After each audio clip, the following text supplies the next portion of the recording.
Всем доброй ночи, друзья мои. Хочу вначале вам напомнить, что те чистки, которые я даю вам, они очень сильные. И они очень во многом помогают вам справиться с определенными трудностями и проблемами. Например, могут помочь организму обновиться, восстановиться, обойтись без операции, очень часто так бывает, исцелить свою кровь, избавиться от человеческой зависти, открыть закрытые дороги, убрать безденежье и так далее. Для того, чтобы каждому человеку отдельно не объяснять, не снимать, точнее, не объяснять, не записывать и так далее, я решила когда-то, что я просто буду снимать и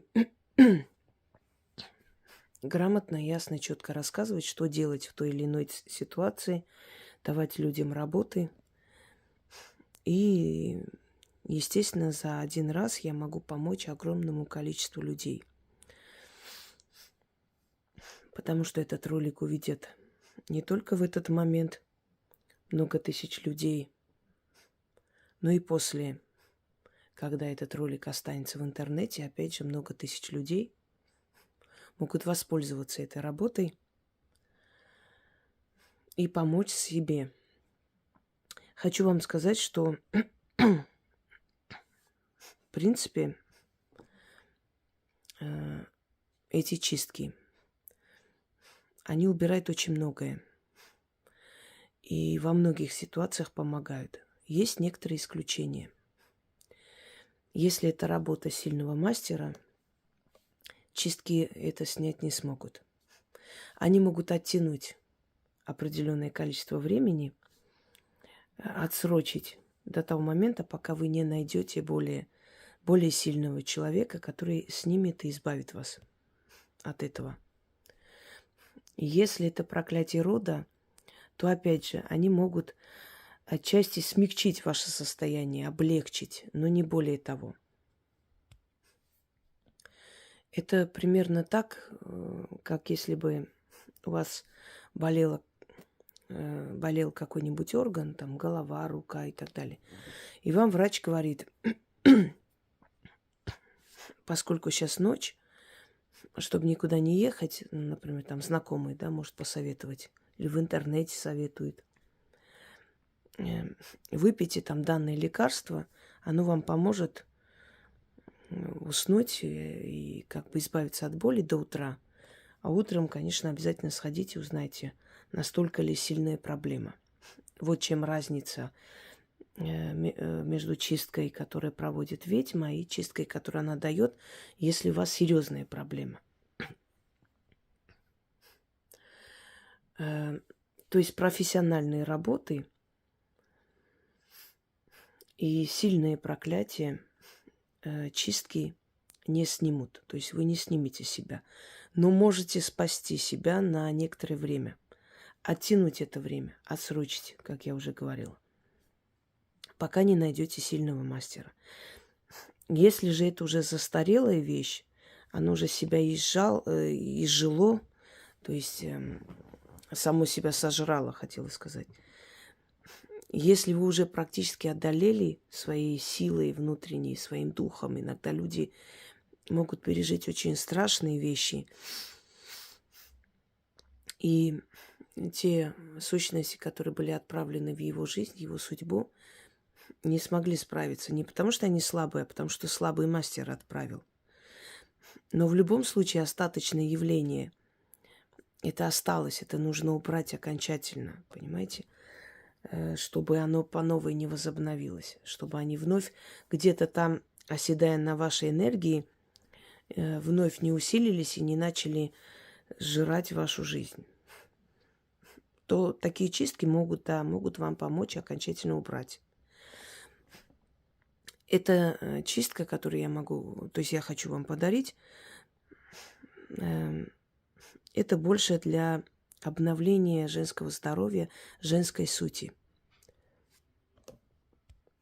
Так вот, в основе этой работы лежат знания русских ведьм из более древних губерний, такие как Ярославская губерния. Но это позже стало губерния, конечно, это было Ярославское княжество, Черниговское княжество. Вот в этих древних землях Руси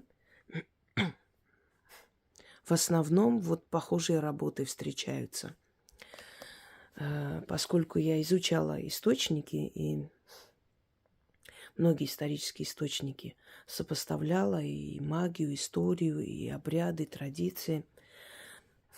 Вот подобные работы, связанные с привязком человека, еще называют мумиё человека, в основном проводились вот в этих старинных регионах России. Оттуда эта традиция пришла. Серебряная вода, ритуалы с зеркалом и так далее. Итак, обращение здесь к полуночнице. Считается, что полуночница – это дочери ночи. И если полуночница хочет отомстить, то она может наслать на всю семью бессонницу, переполохи. Это уже дочери полуночницы, переполохи, страхи, когда человек в таком тревожном состоянии не может найти покой и отдохнуть. Но к полуночнице можно обратиться и попросить о помощи, и попросить убрать и забрать черноту. Почему к таким духам, таким силам обращаются? Для того, чтобы они убрали черноту. Потому что это их пропитание, это та энергия, которая питает их силу. Они усиливаются таким образом. Вот поэтому они с радостью забирают с людей вот эту черноту. Это хида, так называемая. Во Вселенной каждый дух, каждая сила, она имеет определенную потребность в энергии. Все распределено правильно. А вот подобные сущности, подобные невидимые создания, которых мы называем духи, ну, по сути, если так подумать, что это? Это разумы. Невидимые нам разумы, которые обитают в потустороннем пространстве. Вот эти невидимые разумы, у них разные пропитания, разные потребности, и многие из них, которых мы призываем для чисток, они забирают с нас вот эту черноту и питаются этой энергией. А иные силы возвращают тем, кто наслал, тем самым мучая их, и опять же питаясь их энергией, уже энергией мучения. Теперь свои ногти, волосы нельзя было никому отдавать, ни у кого оставлять. Не просто так происходит, когда человек идет в парикмахерскую. Знаете, есть легкая рука, есть тяжелая рука. Человек с тяжелой энергией встречается иногда. После его стрижки волосы начинают редеть, плохо растут. А есть парикмахеры, после которых волосы начинают оздоравливаться, становятся более пышные и так далее. И чаще всего, если у вас есть привычка волосы свои расчесывать и кидать в мусорку или где-нибудь еще, то наверняка у вас головные боли есть. Одно время и у меня была привычка, пока я себя не приучила к тому, что хотя бы, если мне некогда сжигать их, хотя бы кинуть просто и смыть волосы. Отдайте стихии воды. Воде отдайте хотя бы. Потому что если ваши волосы будут летать, непонятно где, если птицы будут забирать и выть с них гнезда и так далее, то ваши головные боли не пройдут. В волосах сохраняется, волосы это как антенна, связь со Вселенной. Именно поэтому в древние времена волосы стричь было не принято. Нельзя было Ну, и бороды стричь, между прочим, хочу вам сказать. Почему бороды отращивали мужчины? Потому что это их связь с родом. Э, Через волосы человек принимает определенную информацию на самом деле. Это реальность. Это не означает, что мы должны все ходить там волосатые и прочее. Нет. Но, по крайней мере, мы должны очень бережно относиться, потому что волосы отчасти наша защита. И не разбрасываться там и здесь. Еще волосы – это связь с нашей сущностью. Это то есть это связь с нашим фантомом, с нашими подсознательными там страхами, желаниями и так далее. Волосы – это связь с нашим родом. Почему волосы, если попадут в нехорошие руки, то на них можно навести что угодно. Волосы, ногти. Это не просто, скажем так, материал, который можно срезать и выкинуть. Это материал, который нас связывает с ними.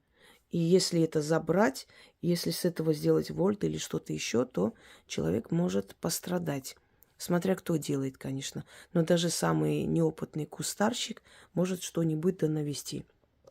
Теперь, многие ногти обрабатывают, значит, делают маникюр, и мало кто дома стрижет ногти. Обычно, значит, отращивают ногти, идут по новой, исправляют. Поэтому ногти собрать немножко будет труднее. Но в любом случае, в заговоре надо это говорить. По крайней мере, соберите волосы. Вы расчесываетесь, снимайте с расчески и собирайте в пакете.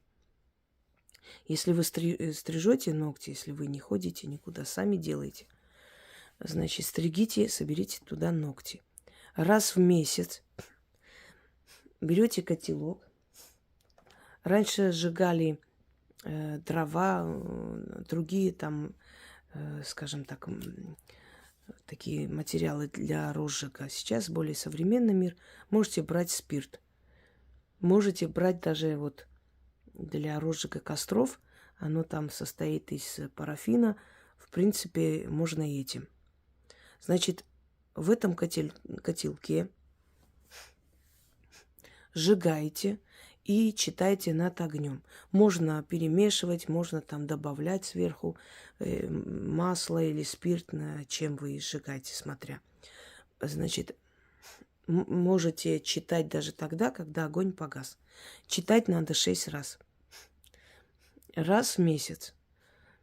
Ну, не обязательно прям строго соблюдать. Ну, как вспомните, месяц прошел, все уже собрано, берете это все, сжигаете в этом котелке, 6 раз говорите эти слова, после чего смываете в унитаз, смываете в раковину, куда у вас удобнее смывать, туда и смывайте. Если у вас рядом есть река, можете в реку кинуть. Но, конечно, лучше смыть дома и закончить этим. И запомните, нельзя кидать это в стоячую воду, потому что стоячая вода, болотная вода, озерная вода, море, оно символизирует как бы застой. Только река символизирует жизнь, продвижение вперед. Если вы вот сделаете это своей привычкой, по сути, вам придется в год, наверное, 12 раз это проводить. Если вы сделаете это своей привычкой, вы начнете замечать вот через месяц, два, три, что вы начинаете молодеть, вам становится легче, у вас лучше становится самочувствие, у вас снимаются отеки ног. Дело в том, что мы живем в социуме. Вокруг нас огромное количество ненависти, злости, зависти. Особенно, если вы на виду, особенно, если вы умный человек, яркая личность и так далее. Это подходит и для женщин, но оно может и обновить и мужскую энергию. Здесь четко, ясно не сказано, что это именно вот женская энергия или мужская. Почему я для женщин рассказываю? Потому что в основном женщины это делают. Женщины больше связаны с миром духов, у них более развито это чутье, понимание. Знаете, не помню, кто из древних колдунов сказал, все смеются над магией до тех пор, пока не испробовали сами. и не увидели это чудо. Вот поэтому у мужчин немножко другая психология. Они начинают верить в это, когда видят, что действительно ваши заговоры принесли в семью деньги, удачу. Они начинают в это верить. Даже сами напоминают, что иди сделай, начитай, может, чего надо купить для фортуны. Еще раз повторюсь, женщина верит и получает. Мужчина получает, только потом верит. Мы по-разному созданы, по-разному живем и по-разному чувствуем. Итак, вам нужно месяц собирать ногти и волосы. Если ногти не собираете, хотя бы волосы. Волосы-то вы точно расчесываете. Если пойдете в парикмахерскую, вам постригут, попросите там что-нибудь постелить и после отдать вам ваши волосы. Не оставляйте там волосы. Пусть даже с чужими волосами, неважно, но забирайте. И сожгите, естественно. Значит, волосы, ногти. Ну, для розжига спирт подходит или еще что-нибудь, что удобно.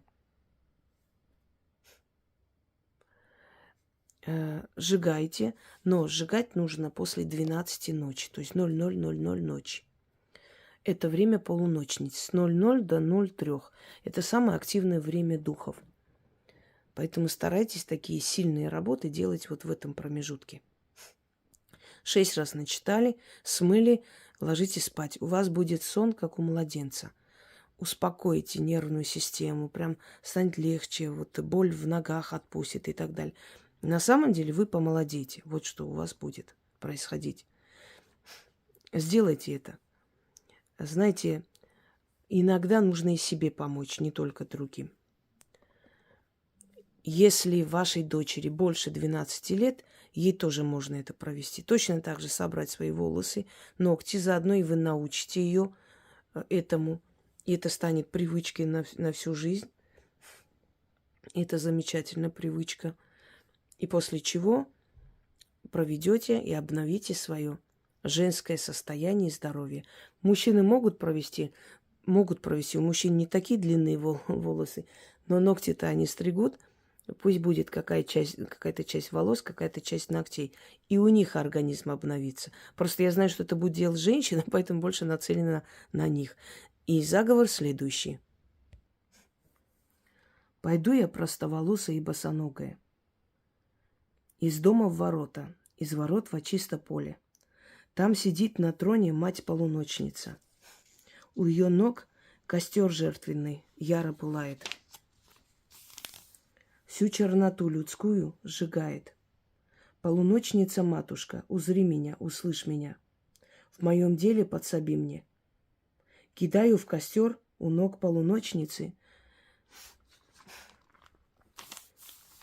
волосы и ногти. Если у вас только волосы, значит только волосы. Только ногти, значит только ногти. Через ногти мои, через мои волосы тело свое очищаю.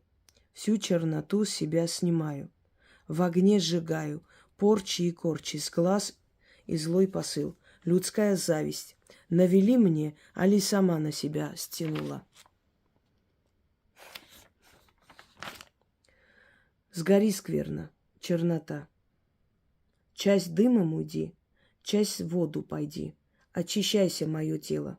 Моя душа и разум, обновись разом. Ключ, замок, язык. Заклято. Еще раз. Пойду я простоволосая и босоногая. Из дома в ворота, из ворот во чисто поле. Там сидит на троне мать-полуночница. У ее ног костер жертвенный яро пылает. Всю черноту людскую сжигает. Полуночница-матушка, узри меня, услышь меня. В моем деле подсоби мне. Кидаю в костер у ног полуночницы свои волосы и ногти. Через ногти мои, через мои волосы тело свое очищаю. Всю черноту себя снимаю. В огне сжигаю порчи и корчи. С глаз и злой посыл. Людская зависть. Навели мне, али сама на себя стянула. Сгори скверно, чернота. Часть дымом уйди, часть в воду пойди. Очищайся, мое тело. Моя душа и разум, обновись разом. Ключ, замок, язык. Заклято. Еще раз прочитаю, вам нужно 6 раз напомню.